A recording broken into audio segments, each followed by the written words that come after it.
साथियों, प्रकृति हम सब की परीक्षा ले रही है। पिछले कुछ दिनों में प्राकृतिक आपदाएं, भूस्खलन, बादलों का फटना, न जाने कितनी कितनी आपदाएं हम झेल रहे हैं। पीड़ितों के साथ हमारी संवेदना है। राज्य सरकारें और केंद्र सरकार मिलकर के बचाव के काम, राहत के काम, पुनर्वसन के काम में पूरी शक्ति से जुटे हुए हैं। साथियों,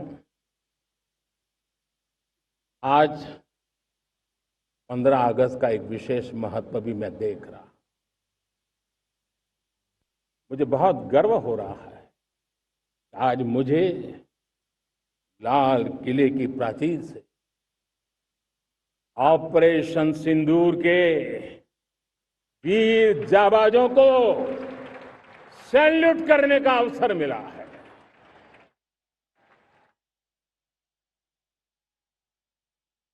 हमारे वीर जाबाज सैनिकों ने दुश्मनों को उनकी कल्पना से परे सजा दी है।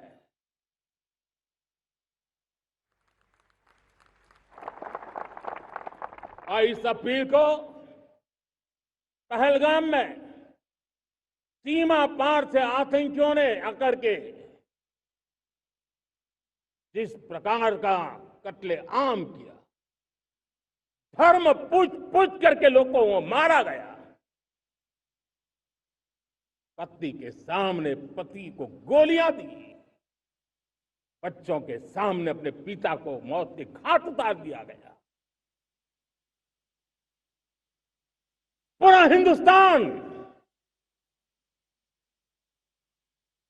आक्रोश से भरा हुआ था। पूरा विश्व भी इस प्रकार से संहार से चौंक गया था। मेरे प्यारे देशवासियों, ऑपरेशन सिंदूर उसी आक्रोश की अभिव्यक्ति है।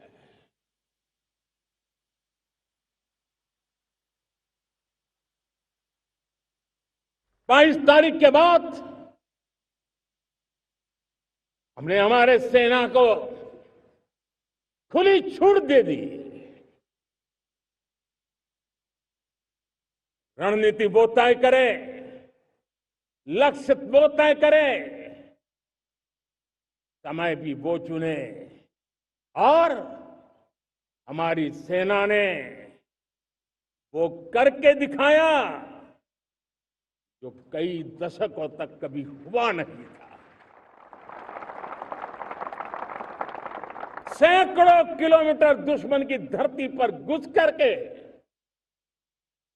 आतंकी हेडक्वार्टर्स को मिट्टी में मिला दिया।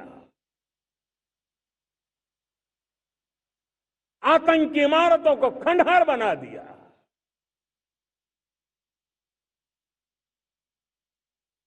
पाकिस्तान की नींद अभी भी उड़ी हुई है।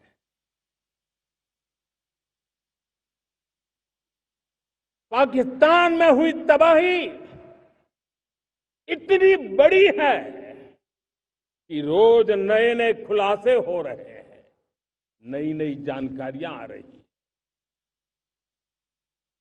मेरे प्यारे देशवासियों,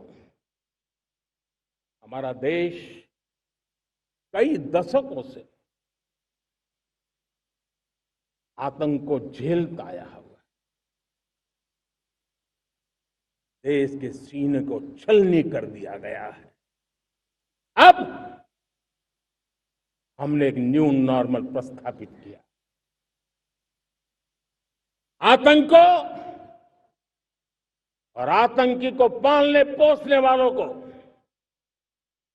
आतंकियों को ताकत देने वालों को अब हम अलग अलग नहीं मानेंगे।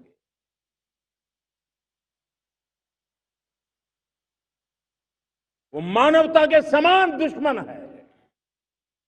उनके बीच कोई फर्क नहीं है। अब भारत ने तय कर लिया है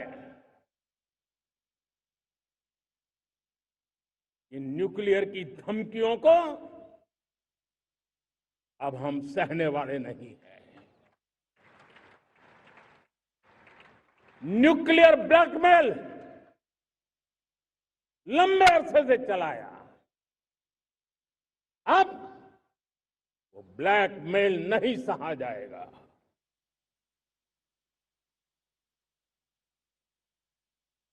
आगे भी अगर दुश्मनों ने ये कोशिश जारी रखी, हमारी सेना तय करेगी, सेना की शर्तों पर, सेना जो समय निर्धारित करे उस समय पर, सेना जो तौर तरीके तय करे उस तौर तरीके से, सेना जो लक्ष्य तय करे उस लक्ष्य को अब हम अमल में ला करके रहने वाले हैं। हम मुंह तोड़ जवाब देंगे। मेरे प्यारे देशवासियों, भारत ने तय कर लिया है, खून और पानी एक साथ नहीं बहेंगे।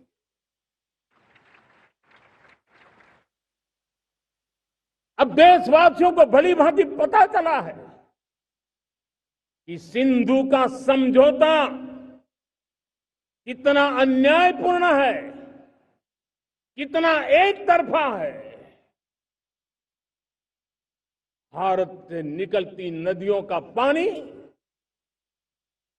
दुश्मनों के खेत को सींच रहा है और मेरे देश के किसान, मेरे देश की धरती पानी के बिना प्यासी है।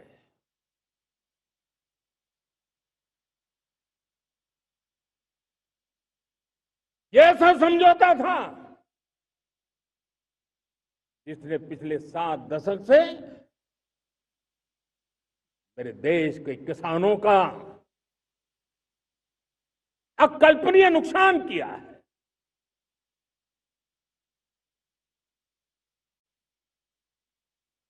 अब हिंदुस्तान के हक का जो पानी है उस पर अधिकार सिर्फ और सिर्फ हिंदुस्तान का है, हिंदुस्तान के किसानों का है। भारत कतई सिंधु समझौते को, उस स्वरूप को दशकों तक सहा है, उस स्वरूप को आगे नहीं सहा जाएगा। किसान हित में, राष्ट्र हित में ये समझौता हमें मंजूर नहीं है।